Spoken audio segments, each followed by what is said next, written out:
Hey, y'all feeling good? Y'all excited to be here tonight at House Party? Come on, somebody. Hey, who had a good spring break? Y'all enjoyed your spring break? Who had the best spring break ever? Whose spring break was just like, meh, just all right? Who's excited to get back to school? Anybody? No? Hey, who knows the countdown? Who knows how many days? Shout it out if you know how many more days you have for this semester. Anybody? Okay. All right. Hey, I hope y'all had an awesome spring break. Hope y'all are ready to finish out this semester strong. Hey, did anybody see the new Avengers movie this week on spring break? Okay, some of you guys. Y'all, it was crazy how Thor dies at the end. I can't believe that. He dies of all people, Thor. I'm just kidding. I haven't seen it. I got. Hey, who's like me and you could care less about the Avengers? You're not into superhero movies. Okay. These are my people. I'm not into them. There's too many superhero movies, and you have to like watch all of them to understand what's going on in the Avengers, and I'm just not about it. I get confused, and I don't like it. Hey, where are my seniors at in the house? Where are my seniors? Come on, woo! Hey, y'all are in the home stretch. Come on, summer is almost here, and then you're on to the rest of your life, whatever that may be. So not to scare you or anything, but you should be scared. I'm just kidding. Hey, college was some of my favorite times in life, some of my favorite memories. I went to a school in Florida called Southeastern University. It was in the beautiful Sunshine State. And it was in a pretty small town called Lakeland. Lakeland was okay. It was kind of cool. There wasn't a whole lot to do though. It was kind of like Dover. But the cool thing is that Orlando was only about 45 minutes away. So anytime me and my friends were looking for something to do, we would just drive out to Orlando on the weekends.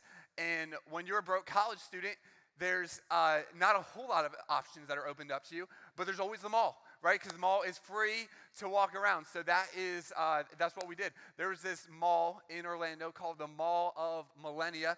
And this was just a little bit different than the Dover Mall. Probably the exact opposite of the Dover Mall. It was massive. It was huge, super nice. Like every store that you could ever dream of was in there. I think it was like 3 stories high.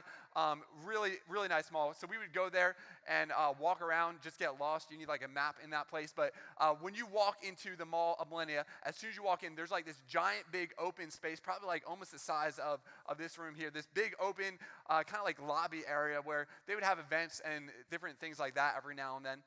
And so on this one particular night, me and my buddies go out to the mall, and there was some type of event going on there. We didn't know what it was, but it was clearly a very exclusive event.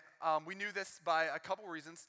The first reason is it had a fence that was around the entire thing, and there was only one entrance point, one opening, and there was this woman standing at the entrance point like with her little clipboard, and she's like checking off the names of people as they walk in, and everybody inside had on a name tag, like a little badge thing.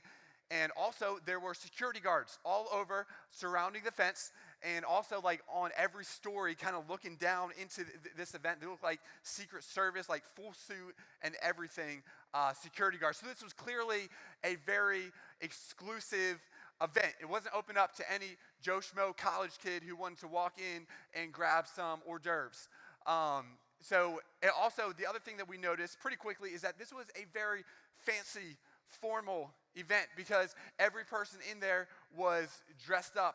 And I'm not talking about like polo shirt and khaki business casual. I'm talking about like every man in there had on a whole tuxedo. Every lady in there had on like the fanciest ballroom Cinderella dress you've ever seen. So this was clearly a very formal event. So that's kind of the scene. And me and my buddies are, talking about this for a while. We're checking it out. We're trying to figure out what's going on here, being nosy. And something that you got to know about me is I enjoy a good dare. Anybody else enjoy a good dare? Okay, come on. We had some dares out there in the lobby, little game out there. Some of y'all jumped in on, and I enjoy a good dare, especially in college. I was a little bit crazier than I am now, but I enjoyed a good dare. My friends knew this, and this was like the perfect setting for a dare, right? It doesn't get much better than this. So one of my friends looks at me. He's like, bro, you won't go sneak into that event. I'm like, who won't go sneak into that event? He's like, bro, you won't go sneak into that event. I'm like, who won't go sneak into this event right now? He's like, you won't do it. You won't do it. And if you've ever done something dumb, you know that what do? You don't do it by yourself, right? If you're gonna do something dumb, you gotta get somebody, you gotta get one of your buddies to do something dumb with you, because if you go down, you don't wanna go down alone, right? You wanna be there with your like ride or die buddy, right? So I look at my friend who dared me. I'm like, bro, listen, I'll do this, but you gotta do it with me. You gotta jump in there, you gotta do this thing with me. So he's like, all right, I'll do it. So we're kind of like planning our entrance point. Like I said, there's one entrance, this lady with a clipboard. So we wait for the opportune moment when she's not really paying attention. She's talking to somebody. And this is sneaking in 101. Okay, this is what you do. This is the basic steps. You pull out your cell phone, right? And you fake a conversation. You look straight down and you walk straight in like you're supposed to be there. And I don't know what it is, but people just don't like to question somebody who's on the phone because they're like, I don't want to interrupt. What if it's like an important conversation? It could be weird. So they just like, that's what we did. That was the plan. And so we waited for the perfect moment. We snuck right past this woman at the gate, and bam, we're there. We made it inside this event. We were pumped. We're like high-fiving each other. We're like, yeah, bro, we made it. We're in this event. We did it. Woo! And then it like hits us, the awkwardness of the situation, because like I said, you have like a couple hundred of these bougie, fancy adults in these tuxedos and dresses, and then you got these like two punk college students in a Hollister t-shirt, khaki shorts, and flip-flops standing in the middle of this event. So clearly this was, we like immediately just like felt the weight of everybody looking at us, like what is going on here?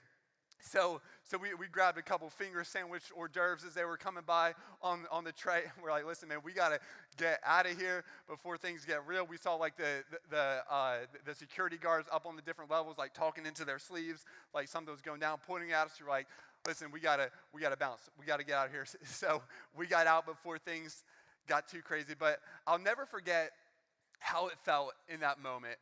I'll never forget being in that room, and never in my life have I felt so out of place, because clearly we did not belong there.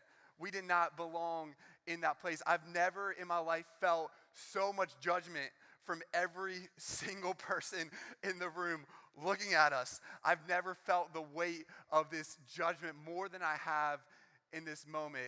I've never felt like I was on like a different level or a different status than everybody around me who's all dressed up, wearing suits and ties, and I'm in like these bummy college clothes. I've never felt so judged in this moment. And here's the reality, is that for so many of us, this feeling, this weight that I felt, this feeling of insecurity, is the feeling that we walk around with every single day. That for so many of us, we walk the halls of our school feeling so incredibly insecure. And for all of us, it's different.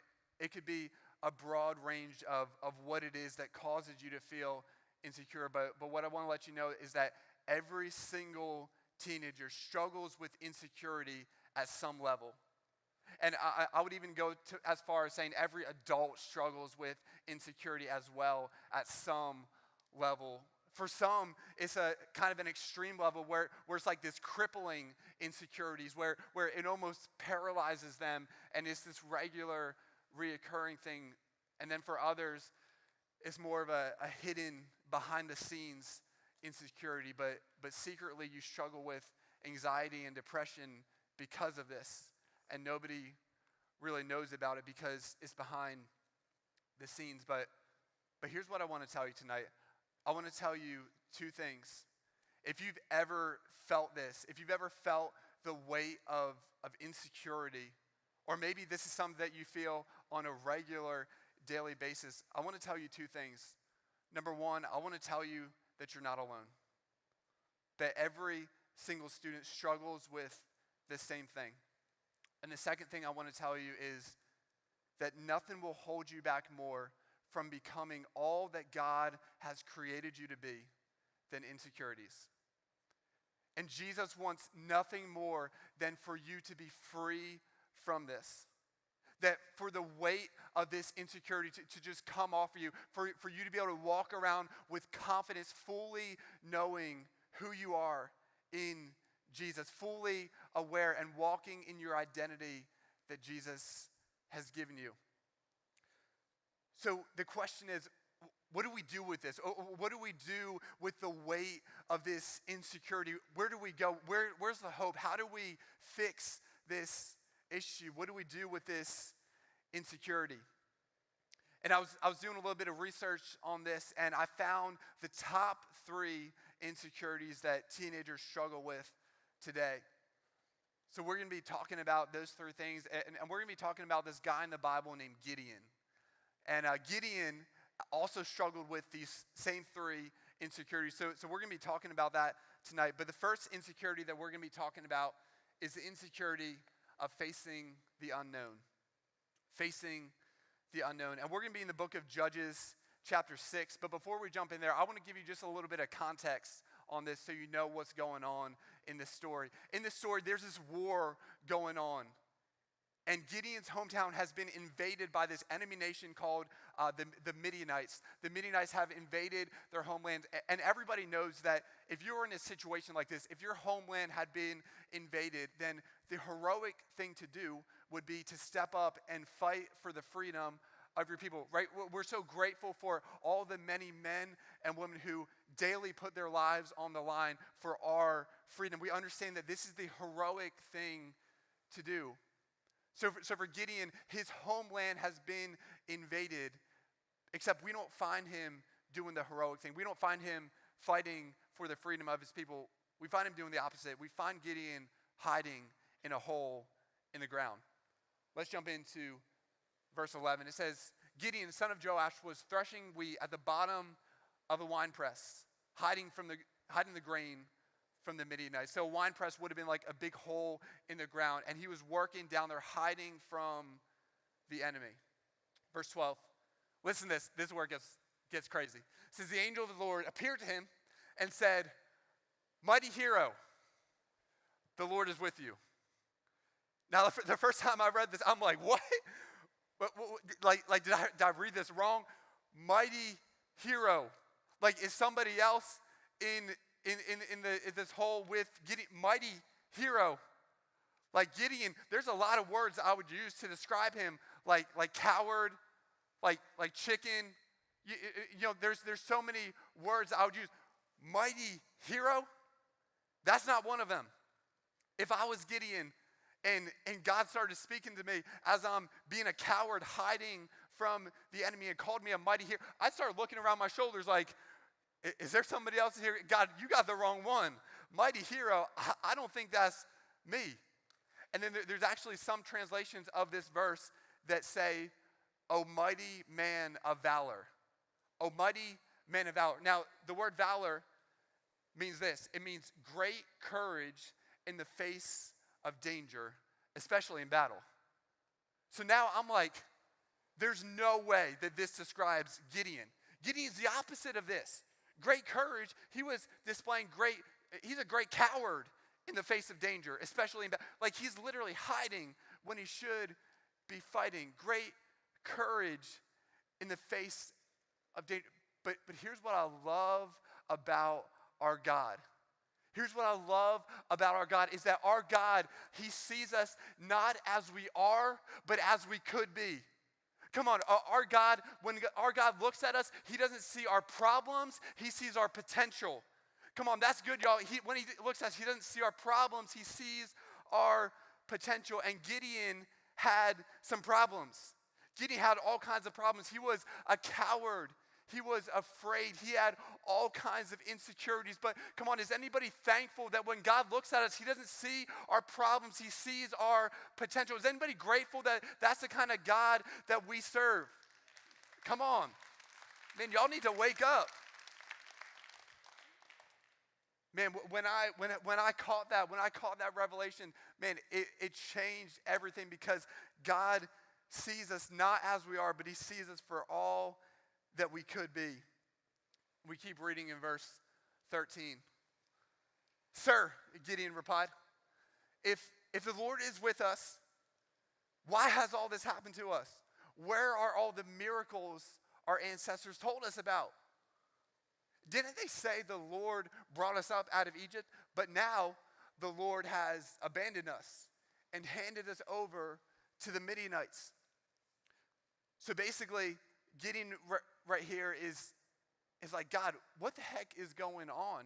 Come on, we've all had moments like this, right?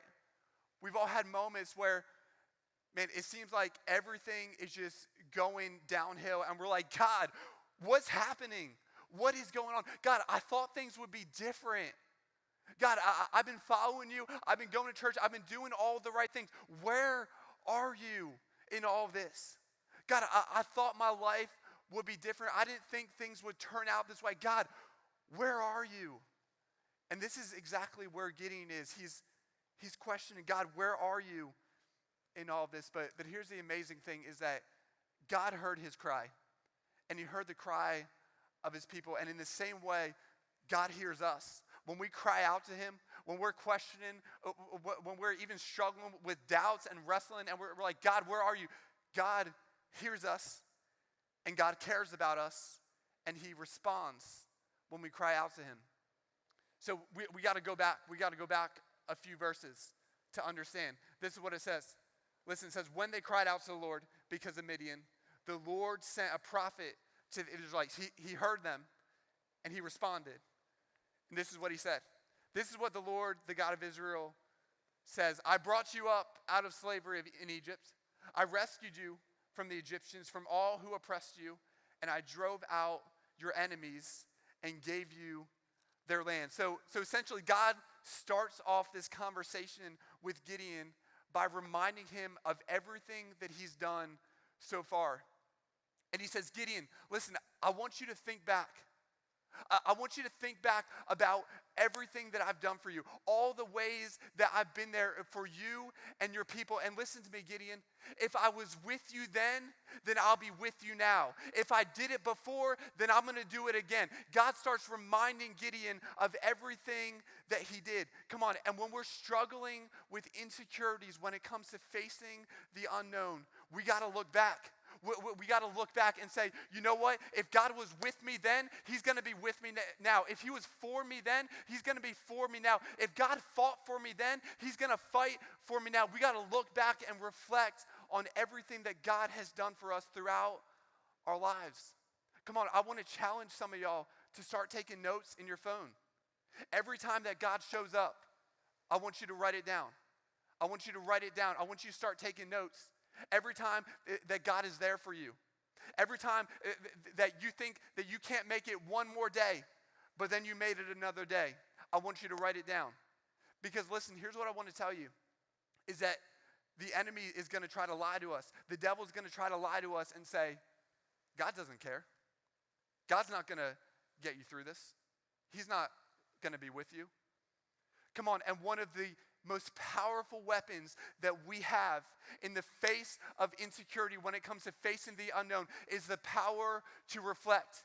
The power to be able to look back and say, if God did it before, come on, my God is going to do it again. This is one of the most powerful weapons that we have, is the power to reflect. This is what we got to do in the face of insecurity when it comes to facing the unknown. I asked a bunch of our students to anonymously send me some insecurities that they are struggling with. And like I said, it's anonymous. I don't even know who it is that sent these things in, but they sent in a few insecurities, and we're going to be reading them throughout this message. And the purpose of this is just so that you know and so that you understand that you're not alone. If you are struggling with some of these insecurities, that you would know that you're not alone in this. So this is the first one that we got in. This is from one of our girls. She said, to be honest, I think that we could all feel insecure about meeting new people and making friends. Personally, I feel like I'm not good enough for the people around me. And when meeting new people, this anxiousness is heightened. I feel like I have to say all the right things and to not embrace my weird side, even though that's who I am. Come on, and here's what I want you to know tonight, is that if you've ever felt insecure when it comes to facing the unknown, I want to let you know that you're not alone. The second biggest insecurity is social judgment. Social judgment. We're going to keep reading in verse 14. It says, "Then the Lord turned to him and said, 'Go with the strength that you have and rescue Israel from the Midianites. I am sending you.'" So God just told him, "Hey, Gideon, I want you to lead the army and fight against this enemy nation. I want you to be the leader of this army." "But Lord," Gideon replied, "how can I rescue Israel? My clan is the weakest in the whole tribe of Manasseh." My clan is the weakest. Essentially, Gideon is saying, "But God, do you know where I come from? God, do you know who my family is? God, me and my family, we have a reputation around here, and it's not a good one. Everybody knows us as the weakest in the entire nation of Israel. Everybody knows that our clan, my family, is the weakest family. And you're going to ask me to be the ruler of this army? God, you got to be kidding me. God, everybody's going to laugh at me. Everybody's going to judge me. If I stand up in front of them and say, 'Hey guys, listen, I'm your new leader. I'm going to lead you into this fight,' they're all going to start laughing. They're all going to judge me. God, you can't be serious."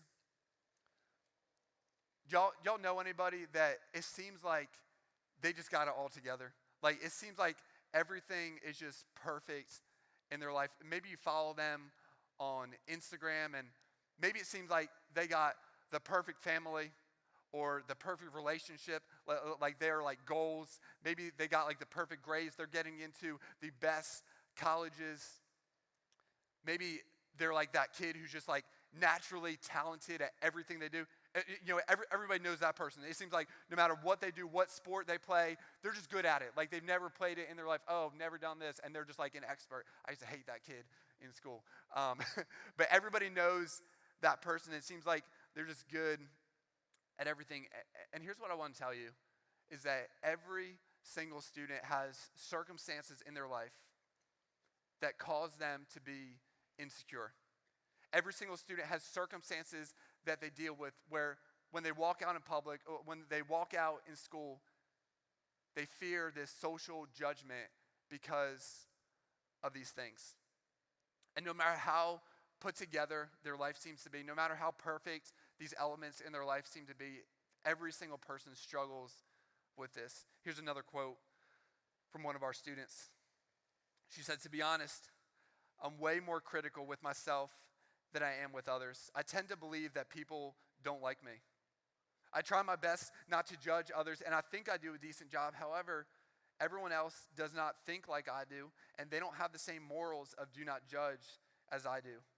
I feel like I'm being judged when I present or talk in front of large groups, or even when I walk in front of large groups, or when I'm dancing or doing anything athletic.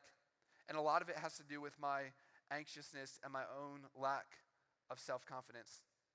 If you ever struggled with insecurity when it comes to social judgment, I want you to know that you're not alone.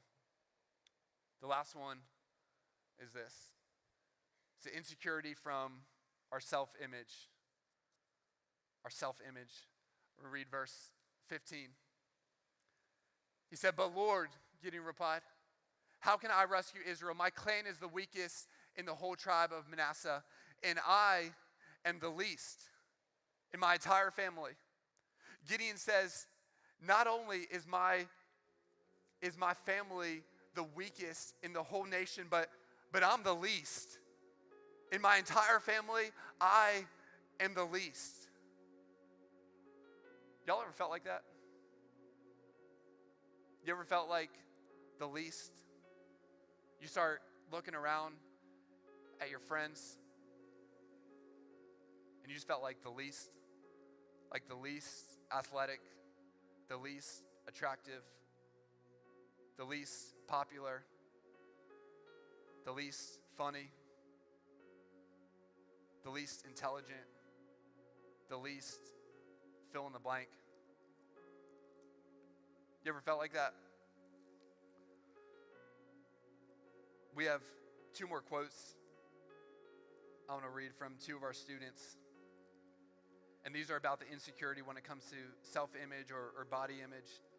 Listen, and as I read these last two, I want to ask that you would be respectful to whoever wrote these or to those who feel just like this. It says, to be honest, this is one of our guys that wrote this, said, to be honest, I've always been told my whole life that I'm too skinny. Everyone always says, oh well, just go eat a cheeseburger or something. I've always shrugged it off or just laughed, hoping that eventually my arms and legs would get bigger. I mean, they have a little bit, but I still get told these things. I've really been focused this year on changing that, but self-image is my only real struggle, and it's something that I'm working to overcome. This next one's one of our girls that wrote this. She said, most girls feel judged about their bodies. I know guys sometimes feel this way as well, but it's more intense for girls. When society tells you that only one specific body type is liked and ideal, it's difficult to see your own body as likable and ideal. I'm skinny, but recently this ideal has been to be thick and have a slim waist. And this is rarely natural, but people make fun of girls who may not fit into this category. I always feel like I have to look perfect because if I don't, I'm afraid that people will think I look ugly. And if you've ever struggled with the insecurity of self-image or body image, I want you to know that you're not alone. Here's what I love about this story with Gideon is that God doesn't tell Gideon that you got to change first before I can use you. Even though Gideon looks at himself and he says, God, I don't have what it takes. God, I'm from the weakest clan. God, I'm the least qualified in my family. God, I don't have what it takes. What I love about this story is that God doesn't change Gideon first. God doesn't say, hey, Gideon, one day you're going to be a mighty hero. But first, you got to spend a couple years training first. First, Gideon, you got to change who you are. And then I'm going to, no. God says, Gideon, I want to use you right now. Gideon, I want to use you exactly how you are. And you know what? Gideon, you may look at yourself and see a weak man, but I see a mighty hero. I see the leader of a nation. Gideon, I see a man of valor. Gideon, and I want to use you exactly how you are. Come on, if you've ever felt like the least, what I want to tell you is that you're in good company because God loves to use the least to show people that he's the greatest. Come on, he loves using people like Gideon who are the least qualified, the people who don't have what it takes so that he can show everybody just how great he is. So if you've ever felt like this, if you've ever felt these insecurities, I want you to know that you're in good company. Oh, come on, if we could only see ourselves the way God sees us, come on, everything would change. When we see weakness, God sees a warrior. When we see brokenness, God sees healing and restoration. Come on, when we see physical flaws, God sees a son or a daughter of the King of Kings who was made in his image, who's fearfully and wonderfully made. When we see the guilt and shame from our past, God sees new beginnings, a fresh start, and a beautiful future. Come on, if we could only see ourselves the way that God sees us, everything would change. Come on, this would change everything. We're going to read this last verse. The Lord said to him, I will be with you, and you will destroy the Midianites as if you were fighting against one man. So God says to Gideon, you're going to make it. You're going to win because I'm going to be with you. When I was a kid, I was, let's just say, height challenged. Come on, where my height challenge people at? Come on.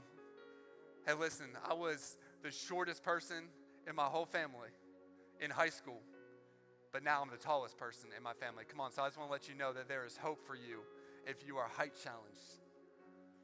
But I remember when I was like a little kid, right? Anybody remember being like a little kid? I'm not talking about like elementary school. I'm talking about like 5 or 6 years old. Like when you're like 3 foot nothing, you know? I remember when I was like a little kid.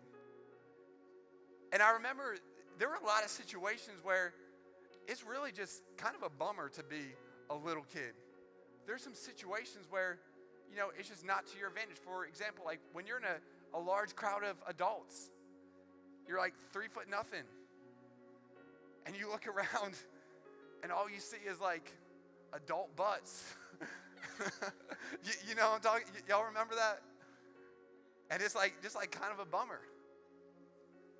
But I remember one of my favorite memories from when I was a little kid is, I remember sometimes my parents would take us to an event where there was like a large crowd of people. It'd be like a concert or something.